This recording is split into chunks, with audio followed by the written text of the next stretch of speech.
Hey, this is Tad Kubler, and you're listening to the Hood Rat Recap Podcast.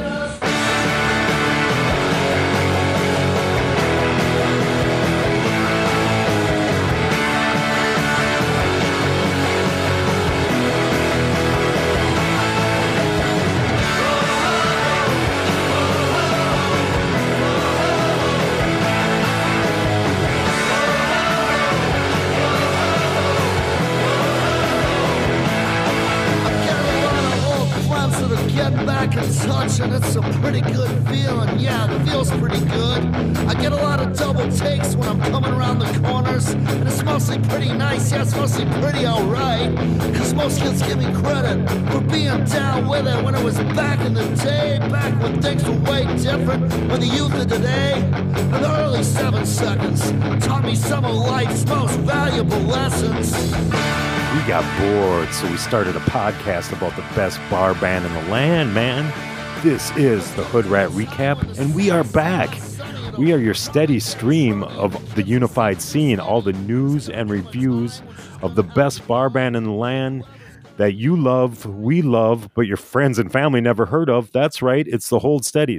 Hello, everybody. This is Stage Right Mike on the mic, and I thought it'd be best if I stayed in the upper Midwest, so that's what I'm doing.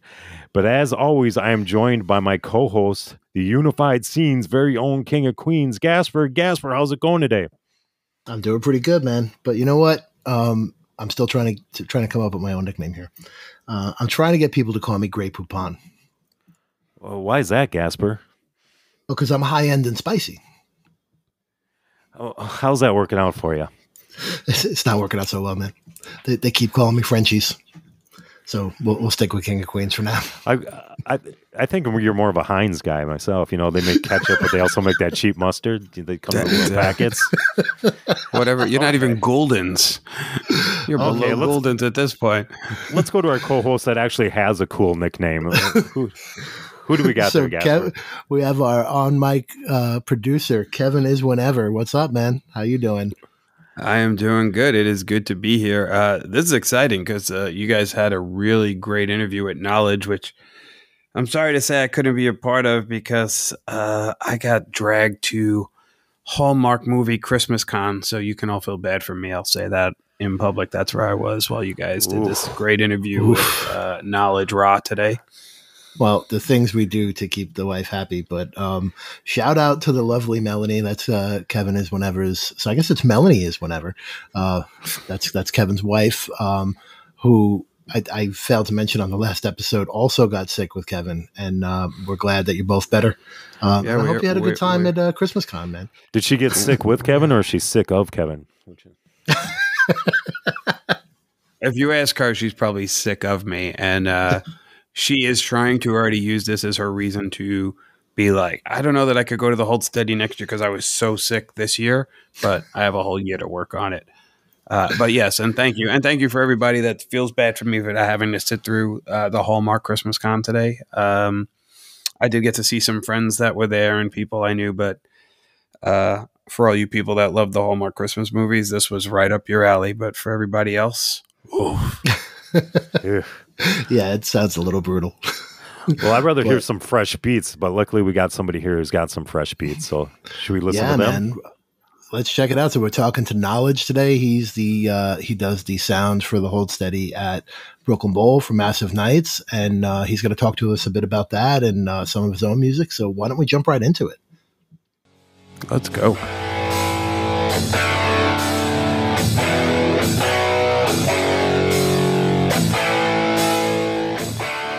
So Gasper, when we were at Brooklyn Bowl last week, I thought I was having the best time of anybody in the house, and then I looked over at you. You had a giant smile. I thought me and you were both having the best time of anybody in the house. And then I looked to the back left corner of the stage, behind the boards back there, and I see Knowlej, and he was jumping around and flipping his hoodie down when the song came to the climax, and I was like, nobody's having a better time. And then he's what do you call that? Moshing with Mosh Pit Josh. Yeah, Nobody gets Josh, to do. So as you can guess, we're here talking to Knowlej here today.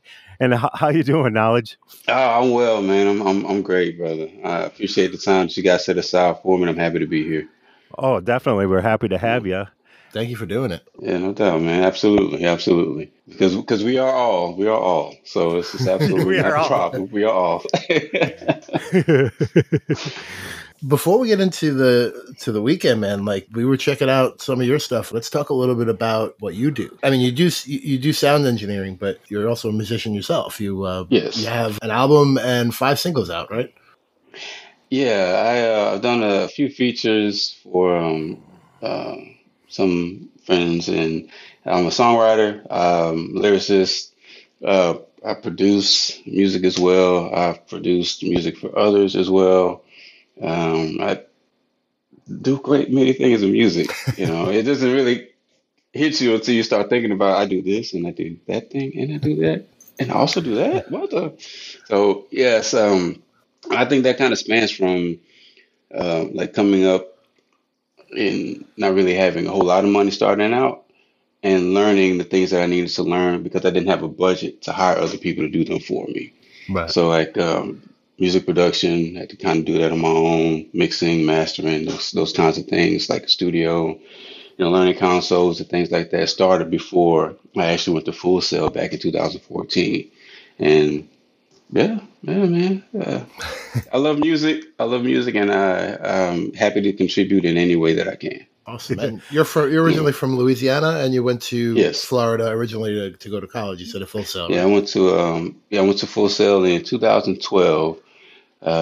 2010, I went to school for music business in Little Rock, Arkansas, and that was shortly after getting out of the military. I'm a veteran as well, and so I got out of that in 2009. I'll share this with you all. 2009, I suffered an aortic aneurysm, Oh wow. and I had to have open heart surgery. And it was at that point that I was in my hospital bed. My mom was there with me every night. And I told her, I'd always had a background in music. I started playing snare drum when I was like 7 or something, and was playing drums for church, and I got into Latin percussion and started playing keys and all kinds of things like that. But I never pursued it, for real or professionally. It's just like, I guess in my head, I had it as like a cool hobby, But after my surgery, looked at my mom and I told my mom, like, Mom, I want to do music professionally, with my second chance at life. And she told me, you can do it, baby. And that started my path. I got to do a music business degree. I got a music business degree and packed up everything I could take with me and went to Florida. Didn't know anybody there. I was going to school.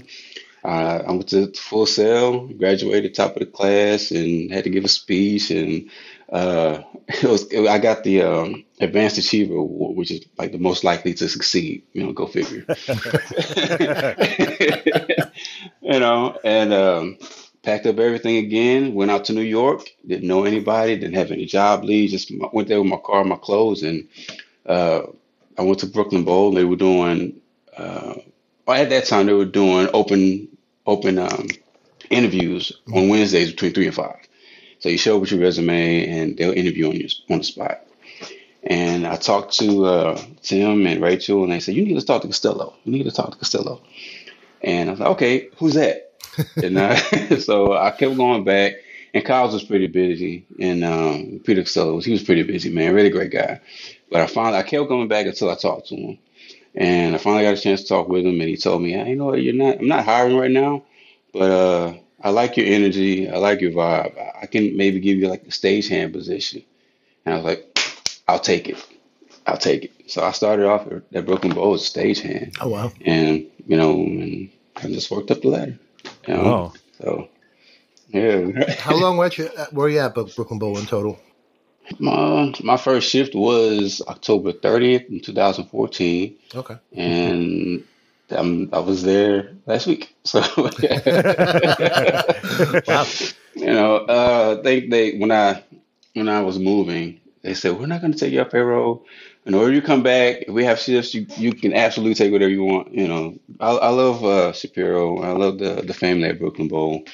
They've really, really love that place, and they love the people that come through that place, especially the the clients that come through, like Antiviolence, the whole steady, the people that are there often.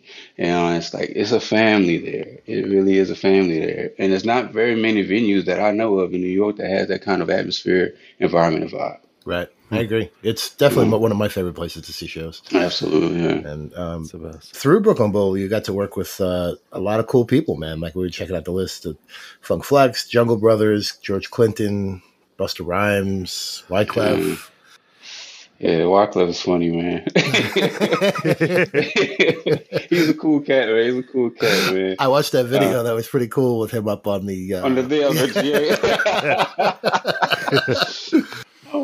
All right, cool. Like I feel like Brooklyn Bowl invites that kind of an atmosphere where the artist just wants to have fun, you know, especially if it sounds right, you know what I mean? And I think that the reason that I've been attributed so many opportunities is because my heart is there to do the best job I can do for the client, and it's like I care about your performance just as much as you do. So before you leave sound check, I want to make sure you're happy.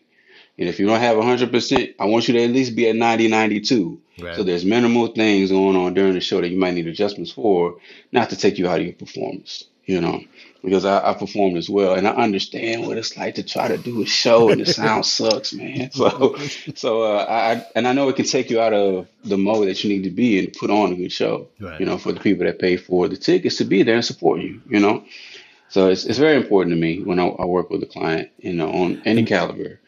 And then Knowlej, you're telling me a story about how you were researching the Hold Steady because you didn't know who they were. So my first time working with Hold Steady, I didn't know who they were. I'm sorry, I was ignorant. But I had this thing where I would work with a new client or artist coming through the bowl that I hadn't heard of before. I would go on YouTube and do a little research, so I can see what their setup was like. I can see what their sound is like, and I can see like about how many crowd members are there, so I can kind of gauge. Because when you look at a video of someone and they're doing like a concert and it's like packed, then you kind of know what their expectations might be for the sound quality. You know what I'm saying? So all those little things I would kind of go through with a new artist I'd never heard of before. And I got the bill for Hold Steady and I researched them. And I don't remember where this show was. I can't remember. I think it was London. But I saw so many people in that building, and I'm like, I'm coming up as an engineer. I've only worked. I started flying my solo monitor shifts in like 2015 or something. So I've only been in the sound game for like maybe a little over a year, maybe. So I'm still learning. I'm still cutting my teeth, so to speak. And I see that, I'm like, oh, no pressure. Okay. All right. And they showed up for check.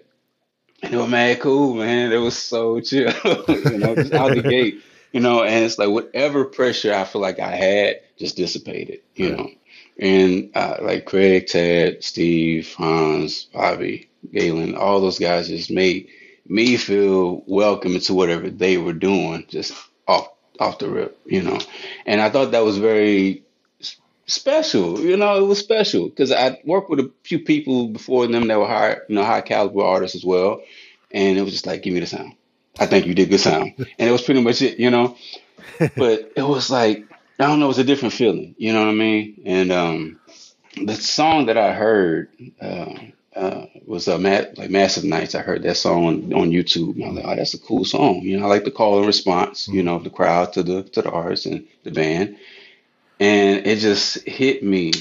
So it hit me differently, like hearing that song live and being the one to mix that song live on stage for them and seeing the environment and feeling the love and feeling the, like literally the joy, you know what I'm saying?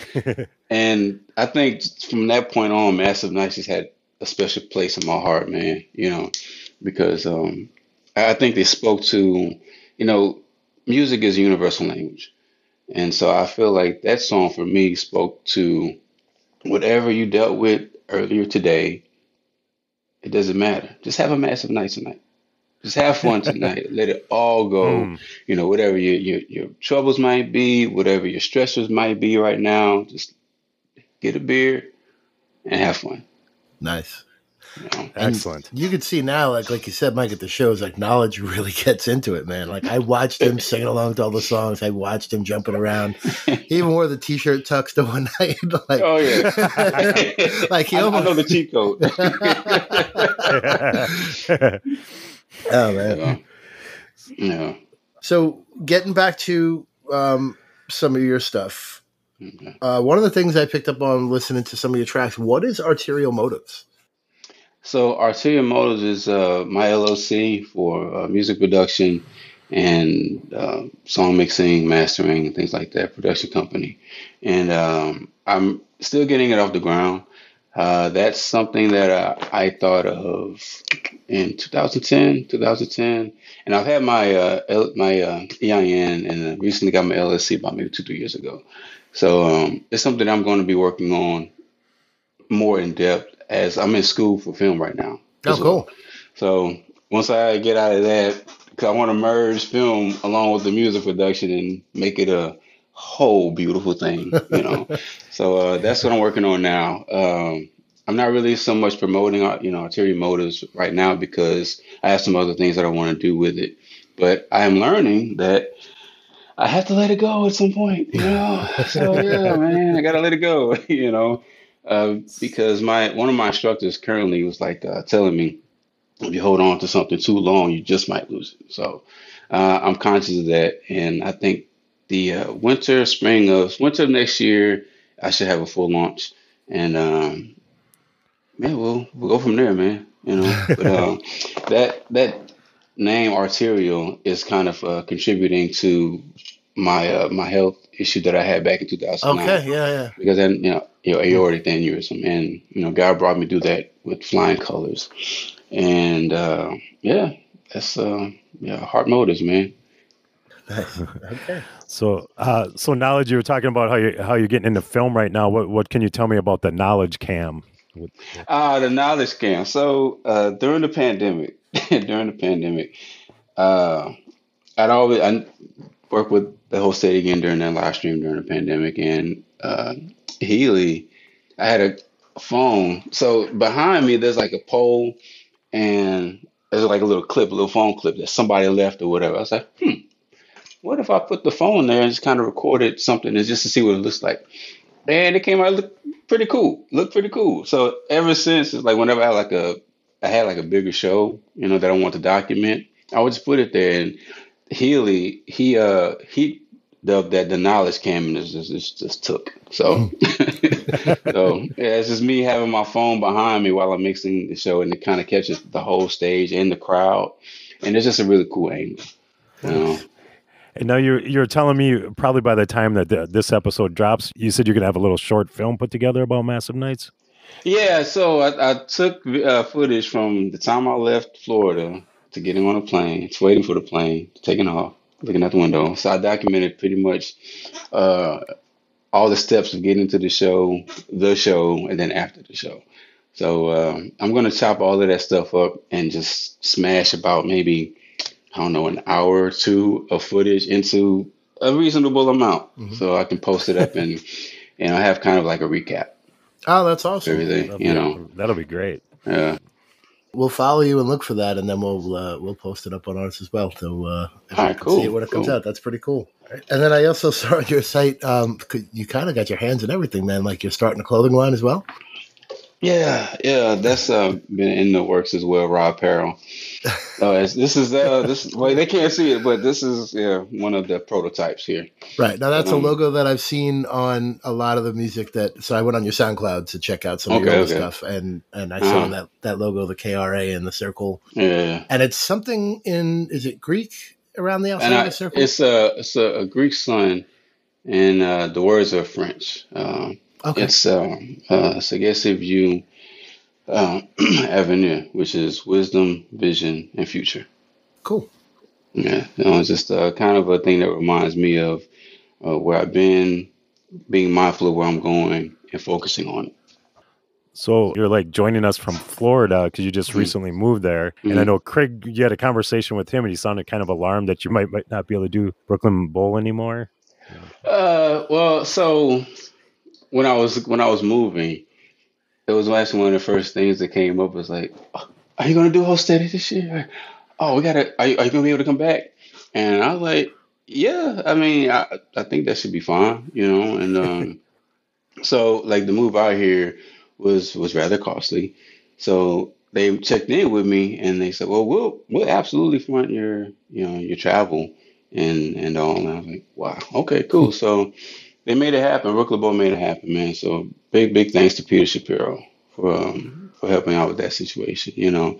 And it would be weird to not be there, Mhm. you know. It would be weird to not be there because I just started school, and my wife started school, and moving trucks from New York to Florida is rather expensive, you know. But it was a lot of things going on, and I had so much support to be there from so many different angles, from Brooklyn Bowl, Peter Shapiro, from my school that I just started.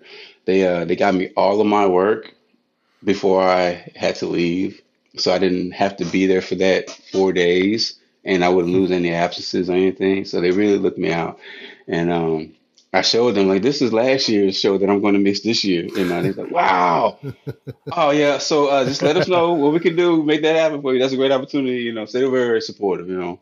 I'm doing film at First Institute here in Orlando, Florida, and they're great people over there. Yeah. Cool. So I just wanted to ask, like, one of the highlights of the of this year's Massive Nights was when Mosh Pit Josh came on. You went out there and gave, what was that called, like a flying shoulder Yeah, bump I just call it like a mosh pit, like a jump, Mosh Pit mosh Mosh? pit jump or whatever. Mosh pit mosh. Let's do that. We'll call it that. You know, because I was because Josh, he does his for Stay Positive. He does that every year. You Mhm. know, he comes out, he shotguns, throws it away, and does his thing. And it's awesome. You know, it's awesome. And I'm like, oh, that was dope. You know, so this year. Well, I thought about it, I was like, you know what? Would it be cool if we like jumped at each other on stage before his set? You know, I don't know. Let me talk to him when I see him. And when I saw him, I brought it to him. I'm like, what do you think about that, man? You think that's doing too much? He's like, oh man, I think that'd be awesome. I think that'd be cool. I'll talk to the guys and see if that'd be cool. You know, and it's funny because the first night we did it, I came in a little too hot,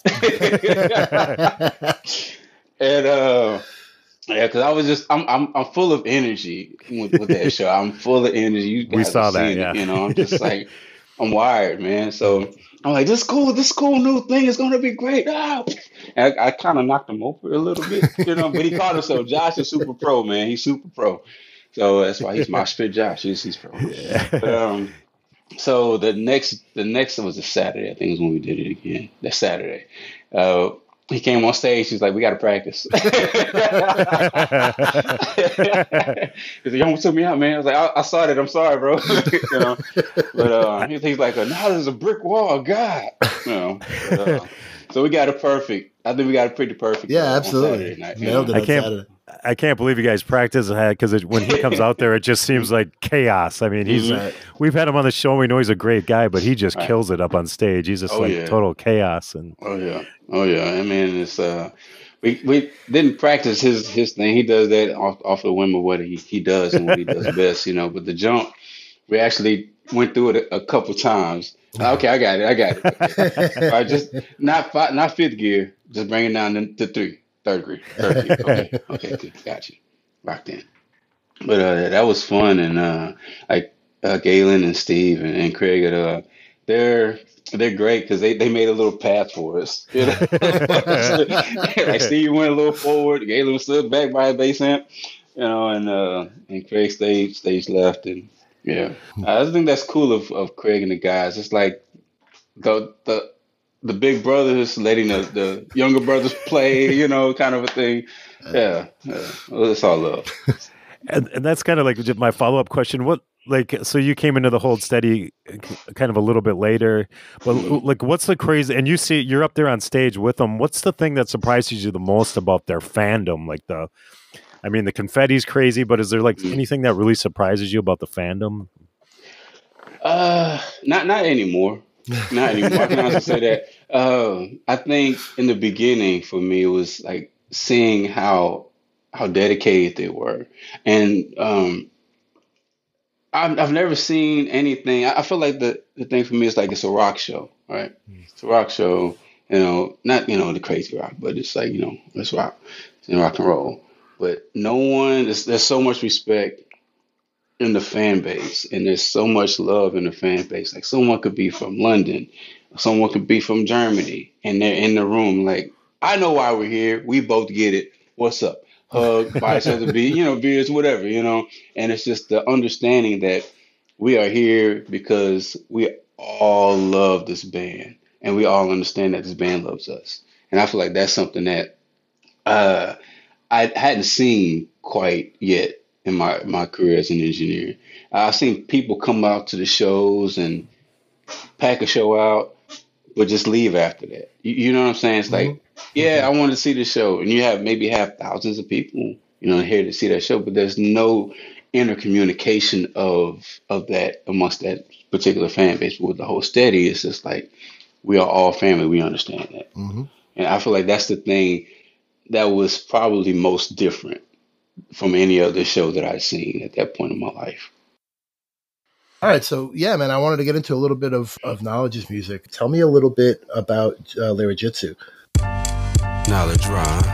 Welcome back to the Terradomus heat. They can never clone. Knowlej Ra God mode. Catch me holding Michael's phone. Angelic bars, mind span, shadow Mars. Going hard for the cause, for the culture. I'm traffic at a standstill to hold up. Running your heart, snatching souls when they show up. Revealing your art. And I'm created in this bitch, nigga. Moving through these streets bigger. Greater than a lyricist, I'm influenced. Fighting for my right, bitch, I've been through it. Glorious war, victorious or. Back to the drum board, the victory sure.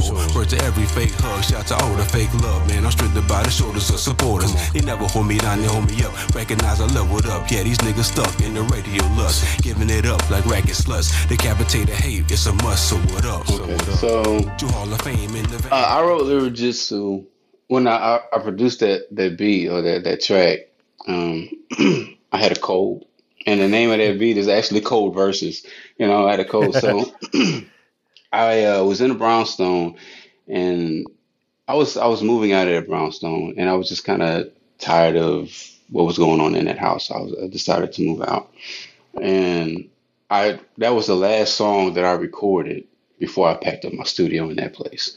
And Lyrijitsu was kind of a place where I just kind of wanted to vent and talk about multiple different points of like the society that I had issue with.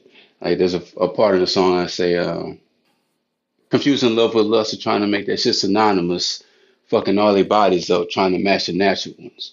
And that kind of spoke to so many people not being happy with themselves or being happy with their own skin, that they'll go wild routes to look like something that's not naturally them.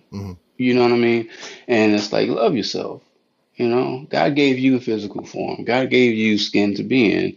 Appreciate that gift. Don't damage it or exploit it. You're worth more than that. Right. And that's just a small section of that whole, that whole song that I hit quite a few points. And yeah, that's probably one of my favorite songs that I've written. And it came from a very deep place. And judging myself from where I grew into lyrically, from where I started, it just kind of speaks to the growth that I'd come through, right, and the things that I've gone through to get to that kind of a place, to be able to write that way and execute that way and produce that way, and I mixed that song as well. And I didn't master it, but I did mix it though. You want to talk a little bit about Heroine of a Queen? I asked her once, maybe twice, do she get down? Gave a light smile for a night on the time. See her physique, be the form God lead. Why he possibly ponder the new Eve, conceived memories poured into a being. The woman of my company praying she'll always come for me. Started attraction, a feeling everlasting. Begin infatuation, knew it's kind of addiction. Her intuition gotta be the one that's given by the angels in the heaven, hanging out and finish. She went and pulled me closer, showing off her skill with kissing. However, did she know the multitude of wishes, included positions, and those I've only mentioned. Transitions, hustle within my vision. Dance floor of sorts, they can tango, of course. An opportunity new to me, what she do to me. I'll be your theme, indeed, I'll be your fiend. Your fiend, yes indeed. A flowing moment is all that's needed to hold me within your memory. All eternity. So I was watching. I wrote that song, and that song is absolutely a happy accident. It really is. Because I wrote it as a joke. Because I was watching Harlem Nights, and that's one of my favorite films. And Great movie. yeah, right. And Yep. I forgot the lady's the character's name was Lady Heroin, and I'm like, what? What? But that's like the inside joke of her character because of everything they were trying to do in that film. So after watching that show, I think I'd been like had like some whiskey or whatever. So I had a good little buzz, and so I started producing. And in that song, there's a tom roll. It's like do do do, right. And that was an accident. I was trying to hit this button on my keyboard, and my hand slipped, and it did that. And I was like, "Oh, hold on, wait a minute, hold on, wait." So that became a part of the song. That's pretty cool. And then That's awesome. So thanks, man. And I wrote it from a standpoint of pretty much the visual that I had for the video treatment of what it would be was set in like the 70s, where it was like or early 50s, 60s of like Harlem Nights time era. Okay. And there would be like this girl that was like so beautiful, whatever. And there's an interest there, but like he's a gangster, he don't really he don't want to show emotion or whatever, but he can't help but to imagine and think about her, and like, if I did talk to her, what would I say, and so the song is like the words that he would kind of like say to her, and like the imagined conversation between the both of them, and then at the end of the song or the video, he's still sitting in the chair like looking like, should I go talk to her? What do you think? That kind of thing. Cool. So, but that song is also special to me because outside of the joking portion of it, I wrote it from an aspect of being lonely and wanting companionship, and really attributing someone who can give you that right companionship, the right attention, the right nurturing, the right love, and really relieve you and save you from, the addiction to being okay with being by yourself, okay with being lonely, okay with feeling like I want companionship, but numbing yourself to the fact that it's necessary, So that's why he's like, I'll be your fiend, dear, I'll be your fiend. Like, instead of being addicted to loneliness and negativity, like, I see you as the thing that I want to be infatuated with, the person that I want to spend most of my time with, the person that I want to be a part of my life forever. You know what I mean? Who would you say influences you? Like, who do you listen to? Oh man, 3 Stacks, Andre 3000. That's probably my hands down my favorite rapper of all time. I would put him up. I know he's not really doing music much anymore, but he's absolutely going to be a number one for me until, you know what I mean? So I can honestly say that's one of my biggest lyrical influences. I say production wise, my biggest influence would be Jay Dilla. Okay. And Jay Dilla, and like Just Blaze is one of my favorite producers as well. And I got a brief chance of working with him at Brooklyn Bowl. He came out and did a DJ set, and he was pretty chill. I didn't get to talk to him or meet him or anything. It was just make sure he can hear himself in his wedge, and then he dipped off. So that was it. I'll take it. You know what I'm saying? So, but yeah, I came from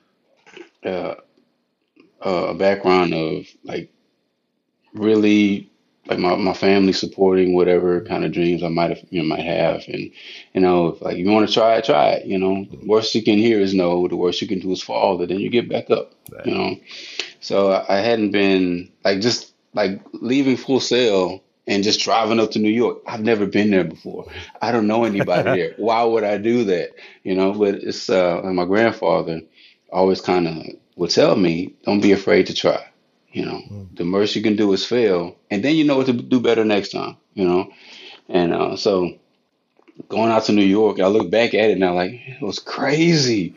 what the, why would I do that? But at that point, I was just like focused on if I want to be the best engineer, best producer that I can be, not best of all, because everyone is great in their own rights as far as whatever there is that their craft is and what they do, you know, then I need to get the challenge that I feel like I need to grow me into that, and I went to New York. It was tough. It was hard. I went hungry quite a few times, but at one point it clicked and started clicking and it kept clicking, you know. So when I did start at Brooklyn Bowl, I was already at Electric Lady Studios interning, and Lee Foster's a great guy, man. Like big ups and shouts to that guy, man. He's a really good guy, really good friend. And so I was doing that, and I was doing Brooklyn Bowl, and I was doing that, and I was doing Brooklyn Bowl. So I got to see both sides of the spectrum of like studio world and the live sound world. And I really think that it gave me some character attributes that I needed to move the way that I needed to move in the music world and the music atmosphere in New York City. Gotcha. Awesome. Which do you like doing better, live sound or studio? Honestly, Gasper, man, look, if I'm just in the studio making beats, man, I'm happy. Right. I'm not because I feel like I've been in multiple facets of the music industry for I say for so long, for as long as I have been in it, that I've attributed, okay, I can turn off the live sound button and just focus on the studio session. I can mix a show and I'm not thinking about, tracking. You know what I'm saying? And if I'm doing a production session, that's a whole different mind frame. I've become pretty decent at compartmentalizing with various situations and environments that I might end up in. For example, whenever I leave the house, I have my MPC live in my backpack because I never know where I'm going to be or what I'm going to end up doing in a day. So, because there's been times when I was in New York, man, and I'll be leaving Rockwood. I used to work at Rockwood too, engineering there, and Flux Studios, Fab Studios, like right across the street, kind of a block away. And a friend of mine, John, we interned at Electric Lady together. And sometimes he'd be like, "Hey man," I'd be like, "What you doing, bro?" He's like, "Oh man, doing that. You want to come through?" And I would go through there, and if I didn't have my MPC, I would have just been in there like twiddling my thumbs. You know what I'm saying? So, you know what I'm saying? So, New York really taught me about being prepared for the day. You know what I'm saying? Like I always have a microphone with me. I always have my MPC with me. I always have the cables I need with me. So I always have pretty much a studio in my backpack just in case. You know what I'm saying? So, yeah, man. Knowledge. We'll put your link to all your stuff onto our show notes. I know you got some cool link. Me and Gasper are looking at Okay. like, did this come from the future? That's the cool link thing you have. The pop, you talking about the popple thing? Yeah, man. Like I've never seen that before, and I was like, "Oh, I'm getting this." Like, it's pretty cool. Yeah, Popple's a really there's a lot. I'm an ambassador for that company. So, Oh wow. if you do, I'll send you my coupon code, and you get 30% off or whatever device you would like. But it's very innovative, and I've gotten a lot of clients just by saying, "Hey, now try this," Right. and it's a lot easier. It's a digital business card, and it's easier than like keeping track of like physical cards. Sometimes you run out, and it's kind of weird. So, well, let me put my stuff in your phone. Right. Let me give you your phone, put my information in it. Yeah. Sometimes people can be a little uncomfortable with doing that. So just if you want to tap the bracelet. Yeah, to explain it to the listeners, when we got Knowledge's contact information, I think Gasper, you just tapped your phone to his bracelet, right? Yeah. And everything was there. So It was just boom. we were right outside Lake Street at the after party, and we saw him out there. I'm like, "Hey man, we'd love to have you on the podcast." And he's like, "Yeah, man, tap your phone right here. We'll get in touch." And I'm like, "This is amazing." Like, Yeah, man. it's just And so that's cool. usually, and that's so the response that I always get, and it's absolutely Popple's a game changer, man. So if you want to get one, it's popple.co, and my code is all caps Knowlej Ra, the way it's spelled. Cool. And anyone that's listening, feel free to go to popple.co and grab you a digital bracelet. They have cards, things you can put on your phone, tap, So I'll just tap me. All the information's there. Really easy and to the point. Awesome. Awesome. All right, man. Well, thank you so much for doing this. We had a really good time with it. If you want to check out Knowlej's music and just what he's up to, he's got a site, Knowlej, KNOWLEJ Ra, RA.com. We're going to link that in the show notes as well. But go check him out, man. He's got some cool stuff going on. Yeah, man. I appreciate you guys, man. Thank you so much for the time. I had a great time. Oh, this is a lot of fun. Thanks for bringing all the energy. That Brooklyn Nights, you just really added a lot to the show. All the energy and yeah, man. Just know it's all natural, man. I'm telling you, I look forward to that show every single year. Awesome. That's my favorite show to mix a Brooklyn Bowl. Are we going to see you next year? Yeah, man. I mean, I don't see why not. A long commute, but at this point, it's just like if I'm not there, I don't know. It feels weird. It really feel weird, you know. But awesome. Yeah, I'll be there. I'll be there, inshallah. Yeah, I'll be there. Especially like we got a new thing now, Mosh Pit Josh and I. We got a thing now. Yeah, you got to have the duo there. The Mosh Pit duo. Absolutely. Yeah, word up. You're my addiction. My addiction.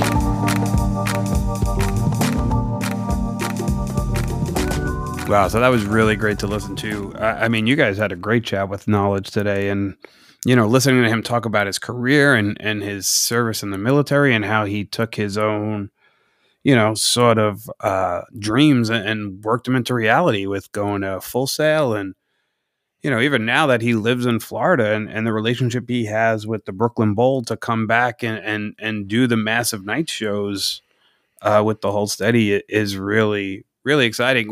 We didn't get to tell the story, and I wish I would have been there to talk to Knowlej. But when Melanie and I were at the show, a security guy had actually grabbed us and asked her and said, "What kind of music is this? Like, I like rap. Like, I don't know. Is this rap over guitars?" And we're like, "No, it's not really that. It's kind of like an all rock." But it's interesting to hear that a fan of rap listens to Craig's delivery and feels there's a bit of a hip hop cadence to it. And, it kind of got me thinking after listening to Knowlej and how well he mixes the band, that probably his hip hop and rap background is, it probably makes this job a little easier for him because the band always sounds great. And, he's been mixing them since day one of Massive Night. So that was really a great chat.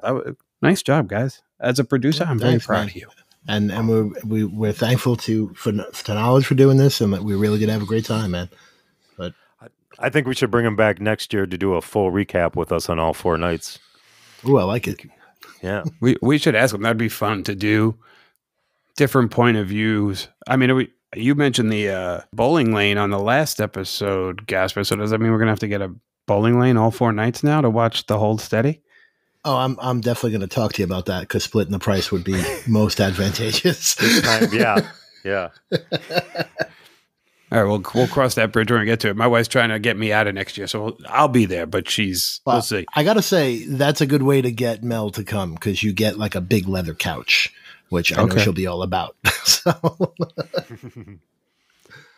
Well, I think that's going to do it for us for today. But as we say every show, really, we couldn't do this show without you, the fans that listen. And we just want to thank you week in and week out for coming in, checking out what we do. And if you like what we do, give us a follow, a like, a comment, tell your friends. Any support is welcome. We really do appreciate you guys taking the time to listen to us. And without you, we wouldn't be here. So thanks for checking us out. And as always, tell a friend, and can't wait for the next one. This really has been a good time. Yeah, man. And if you're looking for us, you can find us on all social media. We're on Twitter. We're on Facebook. You can find us on YouTube.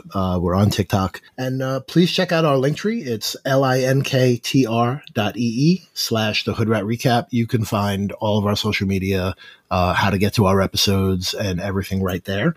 And Mike, why don't you tell us where we could find Knowlej? You can check them out at knowlejra.com. So it's KNOWLEJRA.com. Or you can just check out our show notes, and I'll put a link to them. That'll get you to them right there, too. Well, that's going to do it for us. And I'm Gasper. That's Mike. That's Kevin. And that was Knowlej. And us guys and all you guys, we are all the Hood Rat Recap. Killer party sounds chill.